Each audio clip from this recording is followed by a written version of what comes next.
পোয়েমটা 3টে স্ট্যাঞ্জাতে ভাগ করা আছে। আমরা প্রথম স্ট্যাঞ্জাতে দেখবো সমুদ্রের একটা বড় মেটাফোর মানে যে একটা কম্প্যারিজন হবে, তাহলে সির সাথে কার কম্প্যারিজন হবে সেটাই আমরা প্রথম দেখবো। তো সির সাথে কার কম্প্যারিজন আছে আমরা ফার্স্ট লাইনেই বুঝতে পারবো। বলছে the sea is a hungry dog, প্রথম লাইনেই বলছে কি না sea is a hungry dog. তাহলে দেখতেই পাচ্ছ যে সমুদ্রকে একটা মেটাফোর হিসেবে ধরা হয়েছে। কিসের মেটাফোর? না একটা ক্ষুধার্ত কুকুর। তাহলে সি কার মেটাফোর হলো?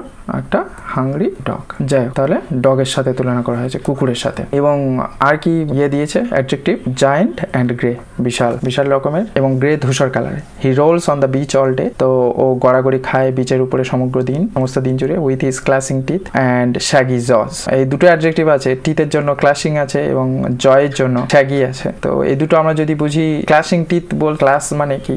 কারোর সাথে কারো আঘাত লেগে আওয়াজ হয়, তো বুঝতেই পারছো দাঁতগুলো কিরকম ধারালো হয়, কিরকম আওয়াজ করে, সেগুলোর কথা বলছে। এবং সমগ্রটা হচ্ছে সমুদ্রকেই বলছে, কিন্তু তুলনা করছে হচ্ছে কুকুরের সাথে দিয়ে। অ্যান্ড শ্যাগি জস মিনস হচ্ছে তার যে অগোছালো যে থোবড়া আছে, জ আছে সেটা। অ্যান্ড আওয়ার আপন আওয়ার হি নস, এবং ও চিবায়, মনে হয় যেন ঘন্টার পর ঘন্টা ও চিবিয়েই যাচ্ছে। The rumbling tumbling stone, rumbling মানে তো আওয়াজ করা, টাম্বলিং মানে হচ্ছে একে অন্যের উপরে গড়াগড়ি খাওয়া স্টোনগুলো। And bones the giant sea dog moans, মন মানে গোঙানো আর্তনাদ করা। লিকিং হিজ গ্রিজি পজ, এবং তার গ্রিজি মানে তো আঠালো, এবং প মানে থাওয়া, তার সেগুলো চেটেই চলে। না এটা আমি যদি বুঝতে চাই একটা কুকুরের ইমেজারি দিয়ে বা কুকুরের একটা মেটাফোর দিয়ে সমুদ্রকে কিভাবে বোঝানো হয়েছে, না আমি যদি কল্পনা করি যে সমুদ্র কি করছে, না সমুদ্র দিনভর জল গড়াগড়ি খাচ্ছে তার বিচে যে নুড়ি পাথরগুলো আছে তার উপর। এই আওয়াজটা কি সাথে তাহলে তুলনা করা হয়েছে? তার ক্লাসিং টিথের সাথে এবং স্যাগি জর সাথে তুলনা করা হয়েছে। এবং ঘন্টার পর ঘন্টা সে যেন চিবিয়েই চলেছে। না কুকুর যেমন তার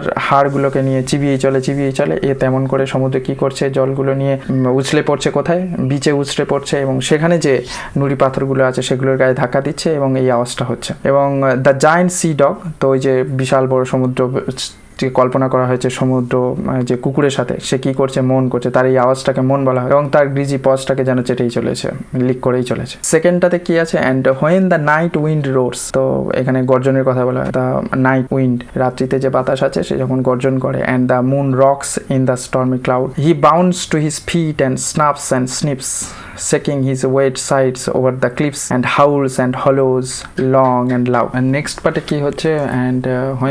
and when the night wind roars, এবারে কি হলো না রাত্রিতে যে বাতাস হয় সে যখন গর্জন করছে। and the moon rocks in the stormy clouds, এবং চাঁদ দুলে বেড়াচ্ছে, বা চাঁদ উঠেছে কোথায়? না চাঁদ উঠেছে একেবারে স্টর্মি ক্লাউডস এর সাথে, মেঘের ভাঁজে বা দিগন্ত রেখার দিকে। he bounds to his feet, সে সঙ্গে সঙ্গে লাফিয়ে কি করে? তার পায়ের উপরে উঠছে, এবং snaps and snips, এবং সে শুঁকছে, ঘ্রাণ নিচ্ছে। স্নাপস অ্যান্ড স্নিপস মানে ওটাই শোঁকা এবং ঘ্রাণ নেওয়া। And shaking his wet sides over the cliffs, এবং তার ভিজে যে সাইডস গুলো আছে, বড় ঢেউয়ের কথা কল্পনা করো, এবং সে কেমন করে ক্লিপসের গায়ে, বড় ক্লিপস বা বড় যে চূড়া থাকে তার গায়ে যখন ধাক্কা দেয় তখন স্রোতটা কেমন হয়, এই যে ছবি দেওয়া আছে যেমন এরকম। And Howl's and hollows long and loud, তো এখানে বেসিক্যালি যেটা করা আছে সেটা হচ্ছে সমুদ্রের যে গর্জন দিকটা বা সমুদ্রের যে কি বলবো অ্যালার্ট দিকটা, সেটার কথাই বলা হয়েছে। এবং সেই অ্যালার্টনেসটা কার সাথে তুলনা করা হয়েছে? একটা কুকুরের সাথে।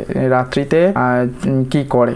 তো মুন যখন, চাঁদ যখন ওঠে এবং স্টর্মি ক্লাউডস দেখা যাচ্ছে, এবং সে তখন কি করছে? সমুদ্রের যে বড় ঢেউগুলো সেগুলো কার সাথে তুলনা করা হয়েছে? না কুকুর যেমন উঠে গা ঝাড়ে তেমন করে bounds to his feet and snaps and snips and shaking his wet sides. তো এখানে তো সমুদ্রের যে বড় বড় ঢেউ তার যে গায়ের যে ধারগুলো সেগুলো তো ভিজে, মানে পুরোটাই তো জল, তো ওই জন্য বলছে wet sides over the cliff, তো ওখানে ওই ক্লিপসের গায়ে ধাক্কা লাগে। অ্যান্ড হাউলস অ্যান্ড হলেজ, এবং তার যে ডাকগুলো, তার যে আওয়াজগুলো, এগুলো কুকুরের ডাকের সাথে তুলনা করা হয়েছে। Howls and hollers long and loud, এবং সেগুলো দীর্ঘ হয় এবং খুব উচ্চ স্বরেও হয়, দীর্ঘ এবং খুব জোরে জোরেও হয়। যে থার্ড স্ট্যান্ডাটা আছে সেটার একটা কোয়াইট অ্যাসপেক্ট আছে, শান্ত ব্যাপার আছে। কি শান্ত ব্যাপার আছে? বলছে but on quiet days in May or জুনের যে শান্ত দিনগুলো সেগুলো, when even the grasses on the dune play no more their reedy tune, তো যে ঘাস থাকে এবং তার মধ্যে দিয়ে বাতাস গেলে, এবং সেগুলো ডিউনে আছে।